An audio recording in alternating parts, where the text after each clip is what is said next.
வணக்கம் மக்களே! இந்த வீடியோல நம்ம அமெரிக்க பங்குகள பற்றி தான் டிஸ்கஸ் பண்ண போறோம். ஒரு 4 அப்டேட் இருக்கு. அத பத்தி நம்ம பேசுவோம். ஆனா, அதெல்லாம் பேசுறதுக்கு முன்னாடி, இந்த வீடியோவ இம்பார்ட்டன்ட்டா இந்த நேரத்தில ரெக்கார்ட் பண்றதுக்கான ரீசன் பார்த்தீங்கன்னா, அமெரிக்கா மார்க்கெட்ல சில பக்கம் குறிப்பா ஏஐ ரிலேட்டடான இடத்துல நல்ல செல் ஆஃப் பார்த்தீங்கன்னா, இப்ப ஏற்பட்டுட்டு இருக்கு. நாஸ்டாக் ஓப்பனிங் நம்ம பார்த்தோம்.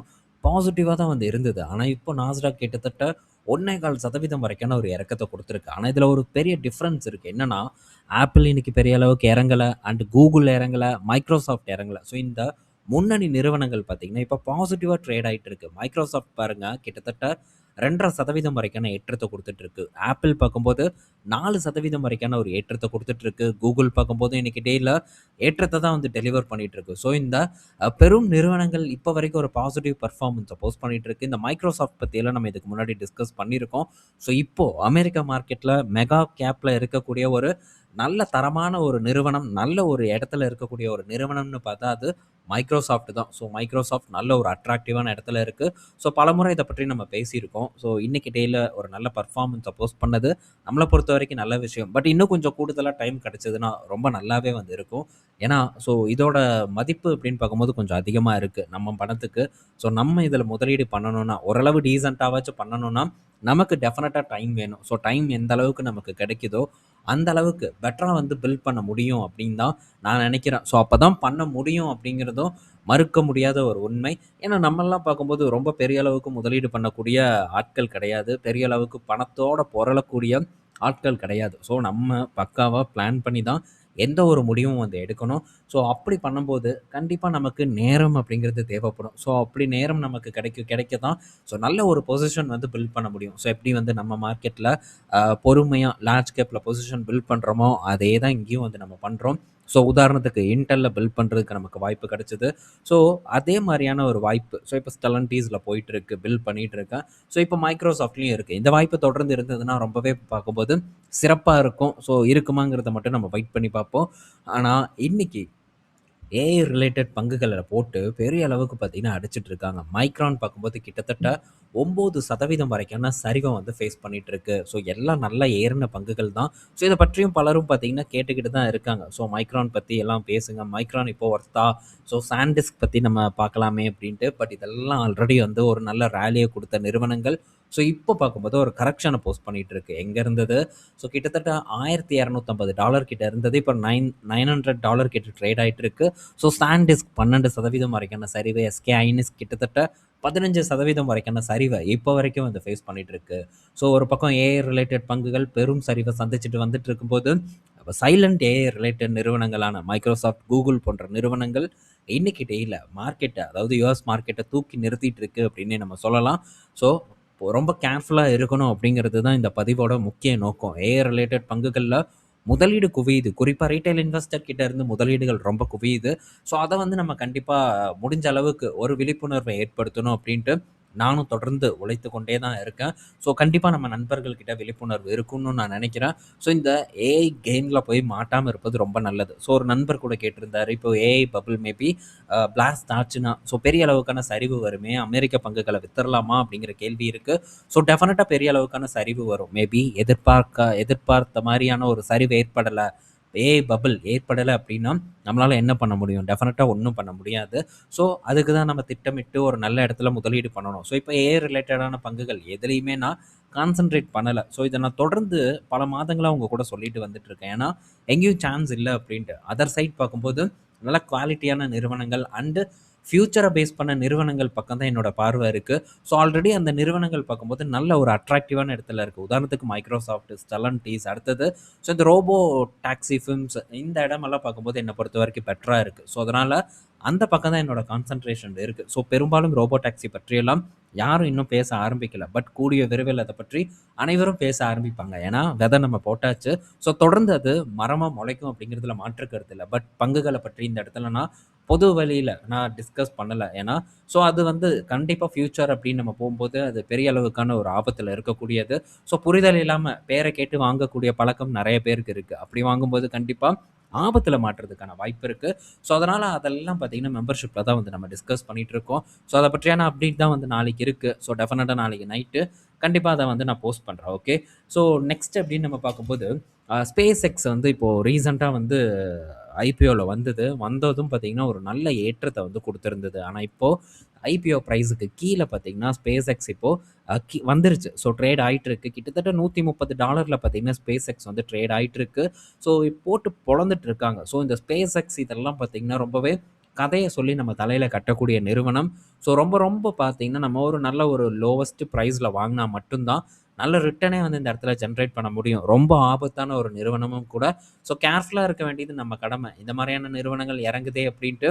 ஏன்னா, ஃபியூச்சர் ராக்கெட் ஏவுவாங்க. ஸோ ஸ்பேஸ் டேட்டா சென்டர் அப்டின்ட்டு கதைகள் நீண்டு கொண்டே போயிட்டுருக்கும். ஆனா, அந்த கதைய நம்ம கேட்டு முதலீடு பண்ணுனோம்னா, ஆபத்துல மாட்றதுக்கான வாய்ப்பு இருக்கு. ஸோ ஃபர்ஸ்ட்டு பெரிய அளவுக்கு ஸ்டோரிய வந்து பில்ட் பண்ணுவாங்க, பரப்புவாங்க. அத நம்ம மைண்ட்ல ஏத்துவாங்க.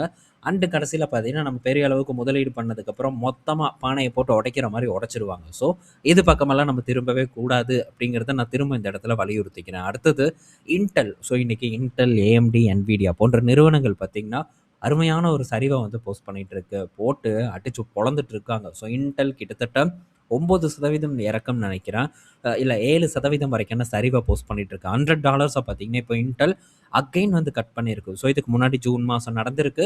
திரும்ப பார்த்தீங்கன்னா, இப்போ ஜூலை மாசத்துலயும் அது நடக்குது. ஸோ AMD கிட்டத்தட்ட 5.25%, Nvidia ஒரு 2% வரைக்கான சரிவ குடுத்திருக்கு. ஓகே. ஸோ இப்போ Intelல என்ன செய்தி? ஸோ இத நம்ம பார்த்தே ஆகணும்ல. Intel பொறுத்தவரைக்கி அவங்களுடைய ASML ஓட நெக்ஸ்ட் ஜெனரேஷன் டூல், அதாவது இந்த சிப் மேக்கிங் மிஷின பயன்படுத்த ஆரம்பிச்சுட்டாங்க. ஸோ ஃபர்ஸ்ட்டு இந்த ASMLோட INAUV மிஷின வாங்குன நிறுவனம் Intel தான். Intelல தொடர்ந்து Samsungஅ தொடர்ந்து TSMC வந்து வாங்குனாங்க. ஸோ ரொம்ப அக்ரெசிவா வந்து போயிட்டுருக்கு போட்டி.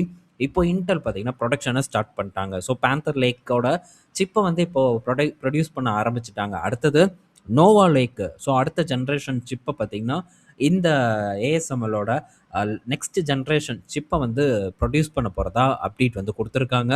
ஸோ கிட்டத்தட்ட 90% சிப்ஸ பார்த்தீங்கன்னா, Intelலே வந்து மேனுஃபேக்சர் பண்ண போறாங்க. ஸோ TSMC கிட்ட இருந்து விலகி இருக்க போறதாவும் தகவல் வந்திருக்கு. ஸோ Intelக்கு இருக்கக்கூடிய சேலஞ்சு அவங்களுடைய சிப்பையும் மேனுஃபேக்சர் பண்ணணும்.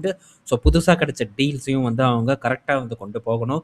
ஈல்ட் எப்படி இருக்குங்கிறத நம்ம தொடர்ந்து வந்து பார்த்துக்கிட்டே வரணும். ஸோ பார்ப்போம் என்ன நடக்குதுன்ட்டு. இப்ப கரெக்ட் ஆயிட்டிருக்கு. ஸோ என்ன பொறுத்தவரைக்கும் நான் இந்த இடத்துல நேத்தே நான் சொல்ட்டேன். அதே தான் இன்னைக்கும் திரும்ப திரும்ப சொல்றதுல பெரிய ஒரு மாற்றம் வரப்போறதில்ல. அடுத்தது மேபி ஏதாச்சும் ஒரு சேஞ்ச் நான் பண்ணேன்னா, கண்டிப்பா அந்த அப்டேட்ட உங்க கூட ஷேர் பண்றேன். ஸோ அடுத்தது பார்த்தீங்கன்னா,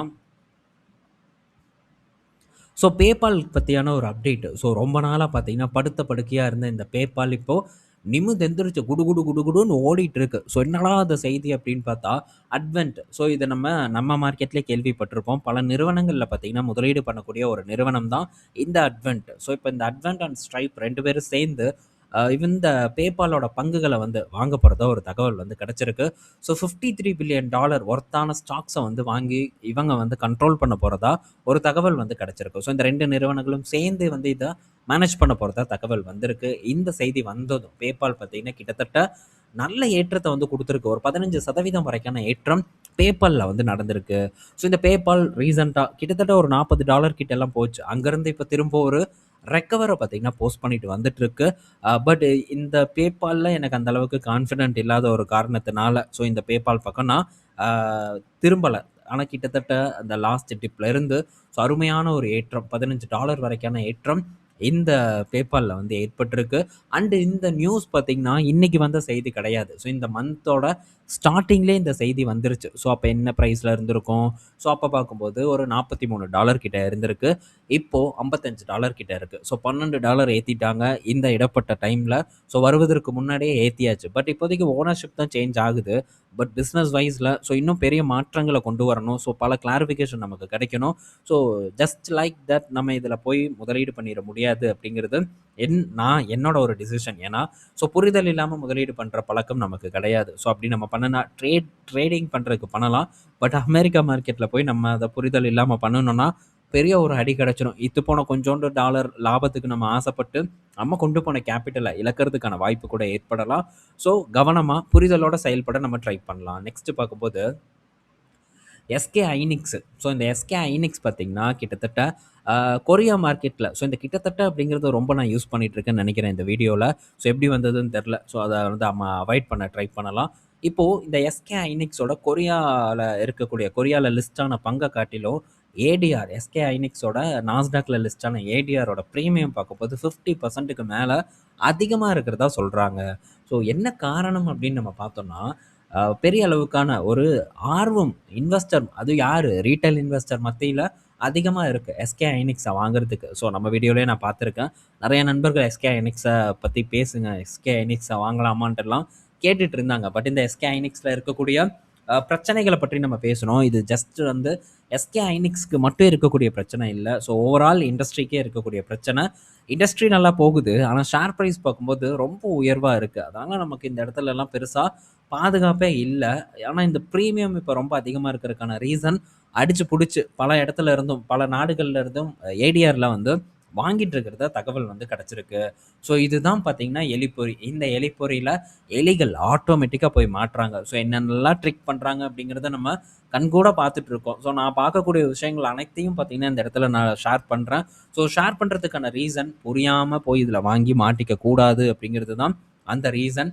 மேபி ஏறலாம், ஸோ ஏதாச்சும் ஒன்று நடக்கலாம். ஆனால் சாதாரண ஒரு ரீட்டைல் இன்வெஸ்டராக நம்ம ஒரு முடிவு எடுத்தோம்னா, அந்த முடிவு பெரிய அளவுக்கு நமக்கு ஒரு வளர்ச்சியை கொடுத்துறாது, மாறா ரிஸ்க்கை கொடுப்பதற்கான வாய்ப்பு அதிகமாக இருக்குது. ஸோ எதுக்கு இந்த காசனை வந்து நம்ம தொடர்ந்து சொல்லிக்கிட்டே இருக்கோம், எதுக்கு எச்சரிக்கை பண்ணிகிட்டே இருக்கோம்னா, நண்பர்கள் எங்கேயும் மாட்டிக்க கூடாது, பணம் அவங்க கையில் சேஃபாக இருக்கணும் அப்படிங்கிறது மட்டும்தான் என்னுடைய ஒரு நோக்கமாக இருக்குது. ரொம்ப கேர்ஃபுல்லாக முதலீட்டு பயணத்தை தொடருங்க.